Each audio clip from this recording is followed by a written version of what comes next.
The rain hammered against the windows of my small apartment in Seattle, each drop a painful reminder of the storm raging inside me.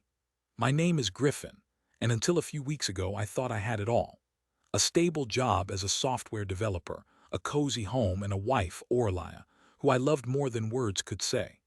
We'd been married for 7 years, a solid, happy 7 years, or so I believed. Orlia was a vibrant, ambitious woman, a marketing executive at a large firm downtown. She was the life of every party, always laughing, always charming. I, on the other hand, was more introverted, content with quiet evenings at home, lost in code. I admired her energy, her drive.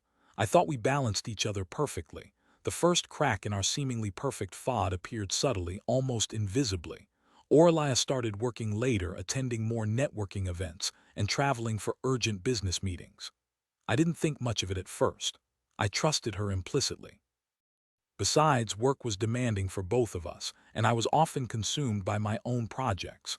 But then came the little things. The way she'd flinch when I touched her, the distant look in her eyes when I spoke, the hushed phone calls she'd take outside on the balcony, even in the pouring rain. My gut started churning with a dread I couldn't explain. One evening, Orlia told me she had to fly to San Francisco for a conference. "It's a big deal, Griffin," she said, her voice a little too enthusiastic. "I need to be there, it's crucial for my career."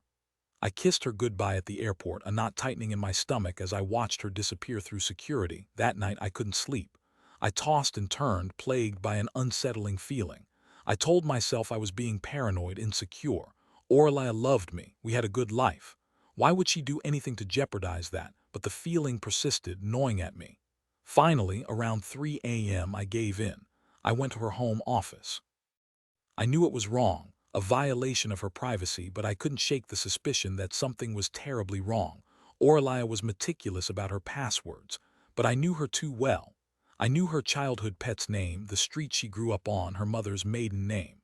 After a few tries, I cracked her email account. My heart hammered in my chest as I scrolled through her inbox. Bills, work emails, newsletter snothing. Then I found it, a folder labeled Project Nightingale. My hands trembled as I opened it.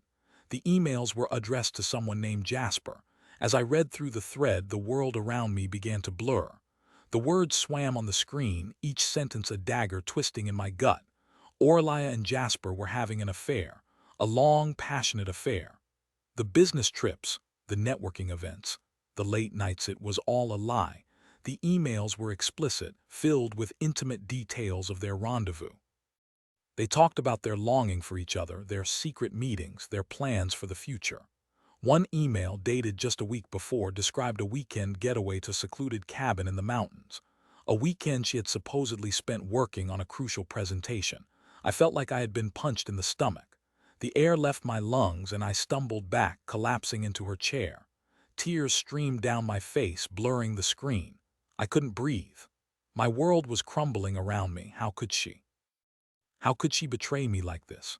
After all the years, all the love, all the sacrifice, could she throw it all away for some Jasper? I spent the rest of the night in a daze, rereading the emails, each word a fresh wave of agony.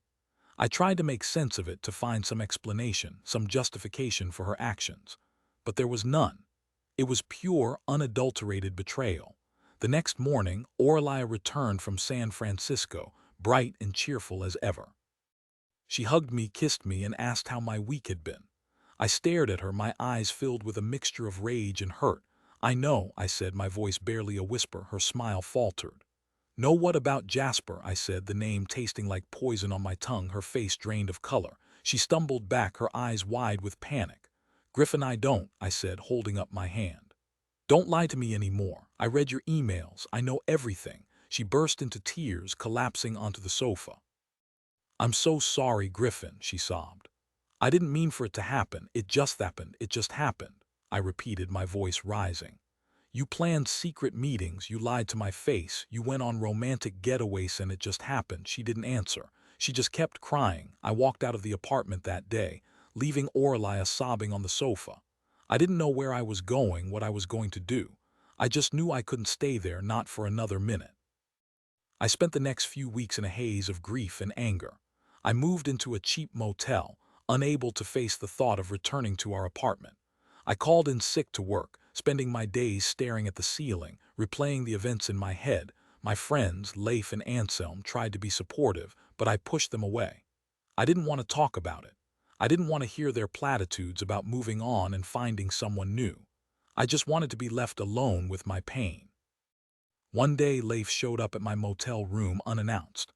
"Griffin, you can't keep doing this," he said, his voice firm. "You need to get out of here, get back to work, start living your life again. What's the point?" I said, my voice hollow. "My life is over. My wife betrayed me. Everything I thought I knew was a lie. It's not over," Leif said. "It's just changed. You're still alive, you're still capable, you still have a future. Don't let Orlaia steal that from you." His words struck a chord. He was right. I couldn't let her win. I couldn't let her destroy me. I owed it to myself to pick up the pieces and move on. The next day I went back to work. It was difficult facing my colleagues, pretending that everything was normal. But I forced myself to focus on my projects, to immerse myself in code, to find solace in the familiar rhythm of my work. I also started seeing a therapist. It helped to talk about my feelings, to process the betrayal, to understand what had happened. My therapist, Winona, helped me realize that Orlaia's actions were not a reflection of my worth. They were a reflection of her own insecurities and flaws. As I began to heal, I started to think about what I wanted to do with my life. I had always dreamed of starting my own software company, but I had been too afraid to take the leap. Now, with nothing to lose, I decided to go for it. I spent my evenings working on my business plan, developing my software, and networking with potential investors. It was hard work, but it gave me a sense of purpose, a sense of control over my life. Meanwhile, Orlaia was trying to contact me. She called, she texted, she emailed. She begged me to forgive her, to give her another chance, but I ignored her. I couldn't forgive her. The trust was broken, and I knew I could never look at her the same way again. One day I received a letter from Orlaia's lawyer. She was filing for divorce. I wasn't surprised. I signed the papers without hesitation. The divorce was finalized a few months later. I didn't ask for much. I just wanted to be free of her, to move on with my life. Around that time, I started hearing rumors about Jasper. Apparently, he had been fired from his job. Orlaia had left him, and he was now living in his mother's basement, drowning his sorrows in alcohol. I felt a pang of satisfaction. Karma, I thought. It finally caught up with him, but my satisfaction was short-lived. A few weeks later, I received a call from Orlaia. Her voice was weak, trembling. "Griffin," she said, "I need your help." "Why would I help you, Orlaia?" I said, my voice cold. "I'm sick, Griffin," she said. "Very sick. I have cancer." I was stunned into silence. "Cancer? Orlaia, it didn't seem possible. I don't have anyone else to turn to," she continued. "Jasper left me. My family can't afford to help me. Please, Griffin. I know I don't deserve it, but please." He hesitated. Part of me wanted to hang up, to tell her that she deserved everything that was happening to her. But another part of me, a part I thought I had buried long ago, felt a flicker of compassion. I agreed to meet her. She looked terrible. Her hair was thin, her skin pale, her eyes sunken. The vibrant, energetic woman I had once known was gone, replaced by a frail, broken shadow. She told me about her diagnosis, about the aggressive treatment she was undergoing, about the mounting medical bills she couldn't afford. She begged me to help her, to lend her money, to be there for her. I didn't know what to do. I was still angry, still hurt, still betrayed. But I couldn't bring myself to abandon her, not when she was facing such a terrible ordeal. After much soul-searching, I decided to help her. I didn't give her money directly. Instead, I set up a trust fund to pay for her medical expenses. I also visited her regularly, offering her support and companionship. It wasn't easy. Seeing her suffer, knowing that she had brought this pain upon herself, was incredibly difficult. But I tried to put my anger aside and focus on her needs. As Orlaia's condition worsened, she became more and more dependent on me. She apologized repeatedly for her infidelity, expressing her deep regret for the pain she had caused me. I never forgave her completely, but I did find a way to make peace with the past. I realized that holding on to my anger would only hurt me in the end. Letting go, offering her compassion, was the only way to move on. Orlaia died a few months later. I was by her side when she took her last breath. It was a sad, tragic end to a life that had been filled with so much promise. After her death, I threw myself into my work. My software company flourished, and I became successful beyond my wildest dreams. I also found love again, with a kind, compassionate woman named Brielle who understood my past and accepted me for who I was. Looking back on my marriage to Orlia, I don't regret the love we shared. I regret the betrayal, the lies, the pain. But I also learned valuable lessons about forgiveness, compassion, and the resilience of the human spirit. And in the end, that's what truly matters.